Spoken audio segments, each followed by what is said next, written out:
Welcome back to Masada. Today I've come to Masada with a group of tour guides. You can see them all over there. We've come for a continuing education course, not to learn about Masada itself, but more importantly to learn about the Roman siege methods. You can see in front of us where that group of kids is walking up. That's the siege ramp that they built. Actually, you can only see about half of it. You can't see the whole thing. You can see down below my colleagues walking that way. And we've come to, we were just talking a little bit about the siege ramp. As I said, we can only see about half of it. Most of it is eroded away.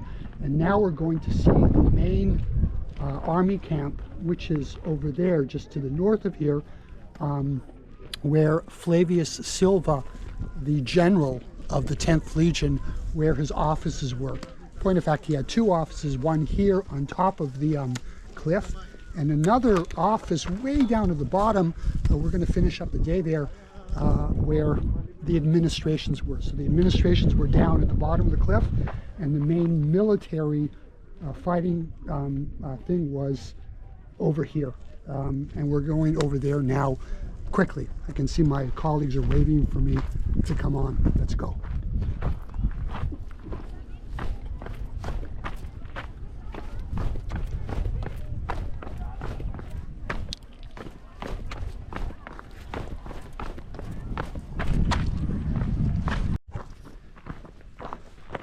Visiting these Roman army camps is not necessarily for the faint of heart.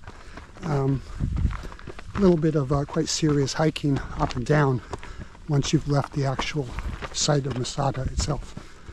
Oop, I have to be careful.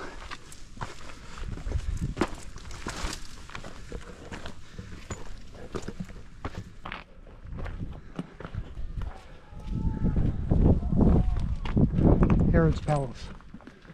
You can see 3 steps. 1, 2, 3.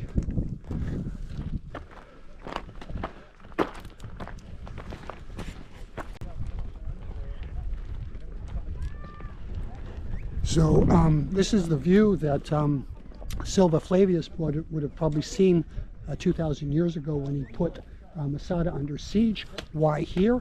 We're standing in what is referred to as by archaeologists as Camp F.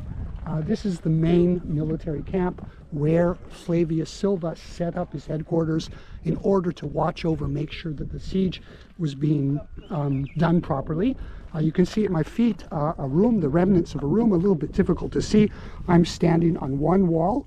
Over there we have another wall, and over there we have a third wall.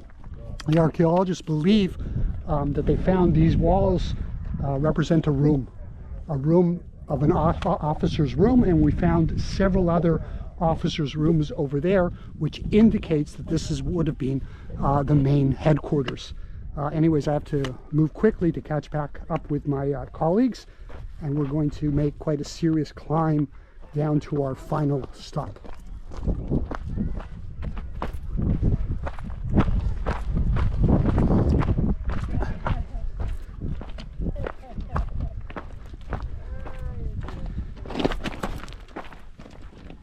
Tristan's starlings posing for the camera. Oops.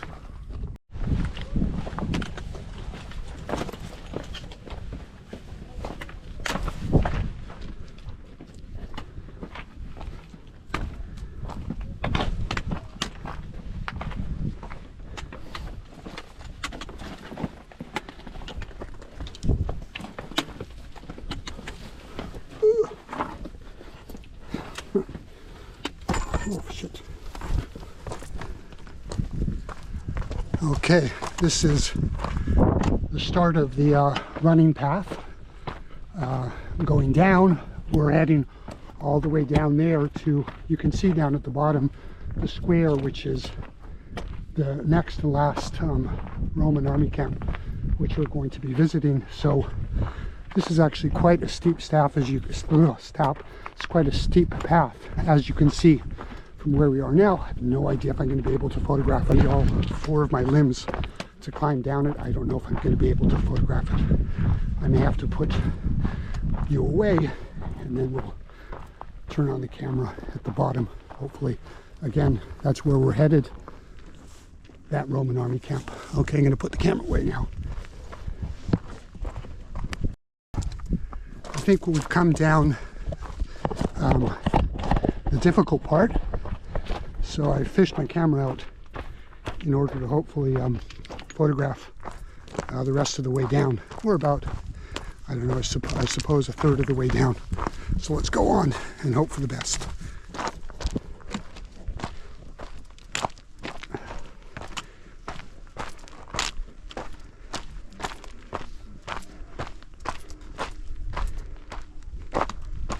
What makes this particularly interesting is that this path was originally built by the Romans specifically so that Flavius Silva could get from his administration camp, which was over there, up to the military camp up there. And according to what some people would say, he would have walked up and down this path every single day. Good on him, I say. Well, if the general does it, everybody else has to do it too.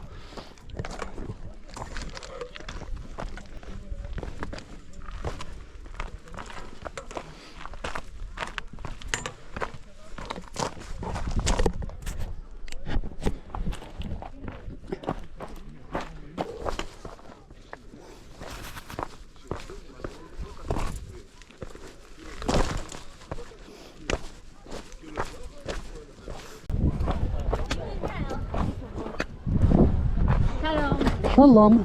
Hello. Shalom.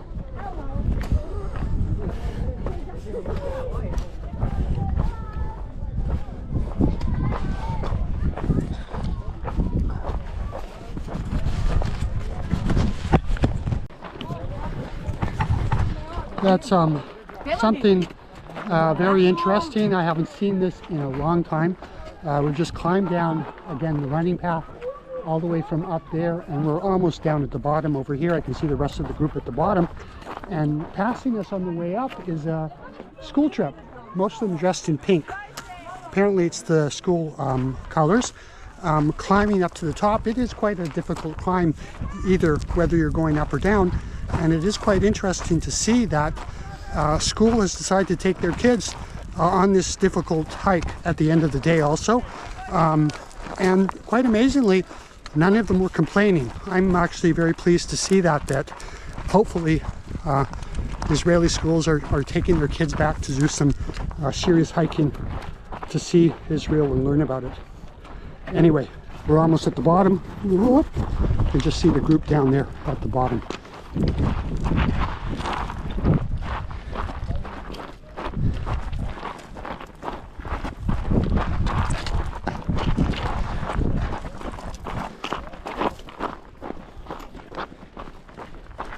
You can see in front of us the northern end of Masada with Herod's Palace.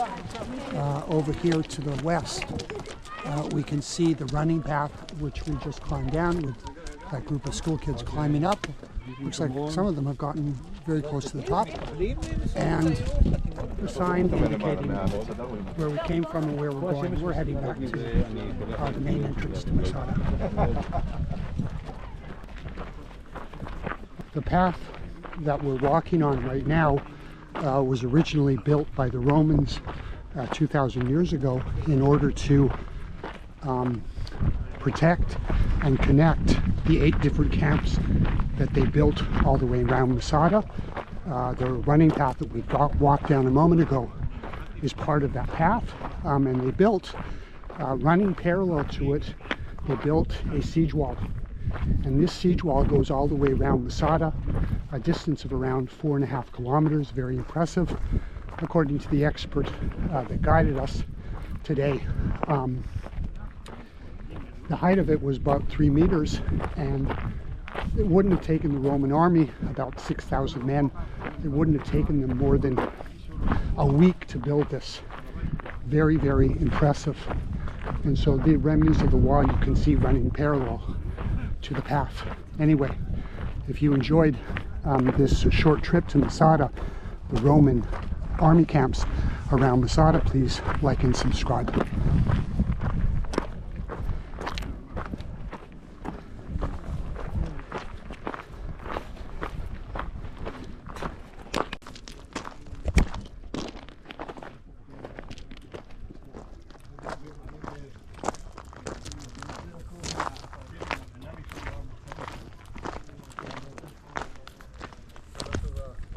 fino alle 10 la trovate.